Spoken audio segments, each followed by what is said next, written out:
Hi, I'm Nancy Murphy from Yellow Dot Artist. Today's video is going to be all about the different ways that I've been selling art since I started 5 years ago. I've been painting for 5 years now, since the beginning of COVID. And as a new painter, I had heard people tell me, don't start selling until you master the art of painting. But with my marketing background, I said, why not? Somebody will like what I'm painting. So you know what? In that time, I have sold hundreds and hundreds of original paintings and thousands of prints of those paintings. And people are always asking me, how did you do it? Well, I continue to do it. I pull on my years of experience marketing and my years of experience and education as a marriage therapist. And I put it all together and I'm able to be very successful selling. So this video is going to give you just a brief overview of some of the things that I've done to sell so many paintings. Later on this year, probably near the end of the year, I'm going to be releasing a book. I'm writing it right now, lots of stuff. And I'm going to teach you the step-by-step technique on how to do what I've done. I'm going to have a laid out plan of action. I'm going to have letters, sample letters and templates and step-by-step plan for doing everything in this video and a lot more that I've done. So anyway, stay tuned and have fun. A great place to sell your art is in an apartment complex lobby. High-end apartments are always looking for things for their residents to do. So having a Saturday morning sale in the lobby or a Sunday afternoon is really, really great. Sometimes you can set it up where they have wine and appetizers midweek or weekends. And people come and they browse and they advertise it for you. So you're not doing the work except getting there, setting up, and meeting the people. The farmer's market is a really good starting place to sell your art. And you have to be careful about what farmer markets you go to. If they tend to have a lot of art, that's good. If they don't, it's hard to sell your art.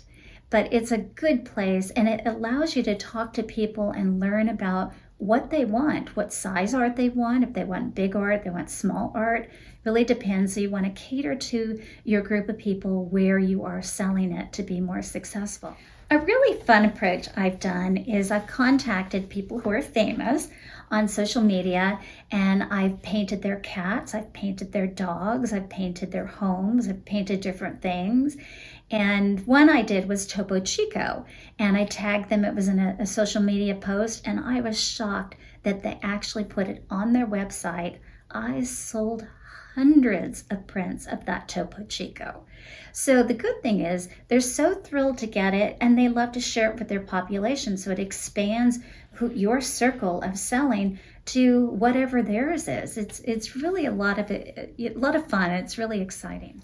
If you like to paint animals, you definitely want to paint pet portraits. People love them. They refer you to their friends, their family. So it's a really good way to generate income. It can be pretty lucrative if you're able to get your art into a home store. Not a gallery, but a home store where they also sell art. One of the ways that I've found to get my foot in the door is to paint their storefront. And it opens up the conversation, it builds a bond, and a lot of times they're really open to letting you sell your art. I got the idea of having an in-store auction when I was moving from, one state to another state, and I wasn't going to be able to keep my art in the store. So I asked the shop owner if she'd mind if we had an auction. So my husband volunteered to be the auctioneer. I sold 35 paintings at that event. It was thrilling for her. It lined up with her 1-year anniversary, and it was fun. I've donated a number of pieces to auctions and charities and foundations for silent auctions, and I found it's a great way to sell additional art. And some artists say, oh, you're devaluing your art. I don't feel that way. I see it as an opportunity and exposure to a whole new group of people and free advertising because they promote it to their group of people. I'm not much of a drinker. I have about a sip of wine a year. It's just not my thing, but I love to paint alcohol bottles, and I've found that there's a big market for that. People get excited about it and they like to have bar art for their home bar. So it's another opportunity. Getting media attention is easier than you might think it is. Getting on TV shows, radio shows, getting in the newspaper. And it's a great way, again, to expand your database of people, of potential customers. When I think about a pipeline of who might want my art, home decorators come to mind. People who style homes, for model homes, for spec homes. You can get opportunities where you decorate the entire home, every wall, with your piece of art. But working with home decorators is a great way. You ask them what they want and you provide it, if it's your style. I have a pretty broad range to my art, so I can do pretty much anything that they want. But if you specialize in florals or beach scenes or something, you can do that too. Painting in public was very uncomfortable for me when I first started, but I found it's a great way to get people to see your art and fall in love with the piece that you have. So you can paint in restaurants as their entertainment. You can paint in galleries and in anything art related, like an art store. People are fascinated by art and they'll come and watch you do it. What I have done though is I'll usually start a painting a couple of days before, and then when I go, it looks good, because when you paint, the beginning of a painting looks pretty bad. For instance, here's one I'm doing right now. I started this about 2 days ago.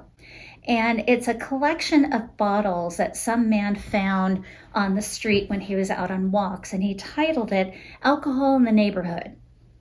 So what I'm doing is I set a bar scene. Here's the alcohol in the neighborhood, and I'm going to be adding all the different bottles that he finds on his walk as trash and turn it into a nice piece of art for him. But I would take this painting and I would paint it live now that most of the background is done. Well, thank you for watching this video. I hope it's given you some ideas, some inspiration, and keep an eye on the links below when I get the book, the marketing book, ready to go, and it's going to be titled something to the effect of How to Sell Your Art Without Social Media. I do a little social media. I don't sell my art on social media, or very little of it, but the book is just filled with helpful tips to get you started in the right direction to sell your art. The book will help you whether you're a beginner just starting out, an intermediate painter, an advanced painter. A lot of times artists like to stay in their studios and paint, but they don't feel comfortable going out into the public, and I didn't either. But I will teach you the ways on how to do that. So stay tuned. It's been a lot of fun sharing this information. Head over to my website, www.yellow.artist.com.